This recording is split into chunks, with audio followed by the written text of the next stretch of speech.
নমস্কার বন্ধুরা, আমি আচার্য চন্দ্রানী ভট্টাচার্য। কেমন হতে চলেছে মকর রাশির জাতক জাতিকাদের আগামী সময়টি, চলুন জেনে নেওয়া যাক। মকর রাশির জাতক জাতিকাদের বর্তমান সময় যে গ্রহদের অবস্থান রয়েছে সেই অনুযায়ী জাতক জাতিকার জীবনে বেশ কিছু সমস্যার মধ্যে দিয়ে যাচ্ছে। বিশেষ করে তাদের আর্থিক পরিস্থিতি খুব একটা সহজ যাচ্ছে না। বিশেষ করে যেখান থেকে তাদের বকেয়া টাকা পয়সা রয়েছে সেই টাকাগুলো উদ্ধার করার জন্য তারা চেষ্টা করছেন, কিন্তু তাদের সেই ক্ষেত্রে টাকাগুলো সেই মতন ভাবে হাতে আসছে না।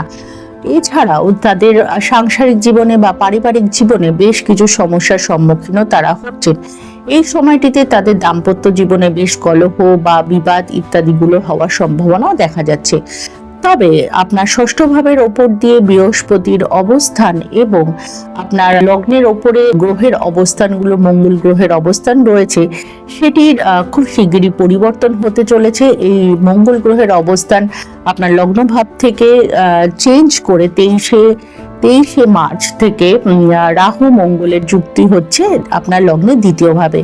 এই সময়টিতে আপনার আর্থিক পরিস্থিতির অবস্থা ভালো খারাপ উভয় হতে পারে, সেটি নির্ভর করবে আপনার দশা অন্তর্দশার উপরে নির্ভর করে।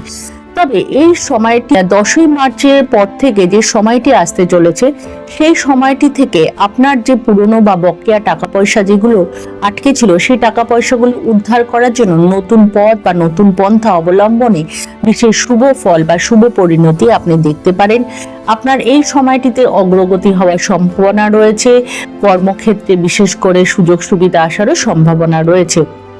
যারা বিভিন্ন রকমের কম্পিটিটিভ এক্সামের জন্য চেষ্টা করছেন বা বিভিন্ন রকমের বোর্ড এক্সামগুলো দিচ্ছেন, তারা এই সময়টিতে নিজেদের লেখা বা নিজেদের যেই ধরনের পরীক্ষার খাতায় যেই ধরনের জিনিসগুলোকে আপনারা ফুটিয়ে তুলতে চাইছেন, সেই বিষয়গুলোতে হয়তো আপনারা মনোসংযোগ করতে পারছেন না, তাতে কিছু সমস্যা আসছে।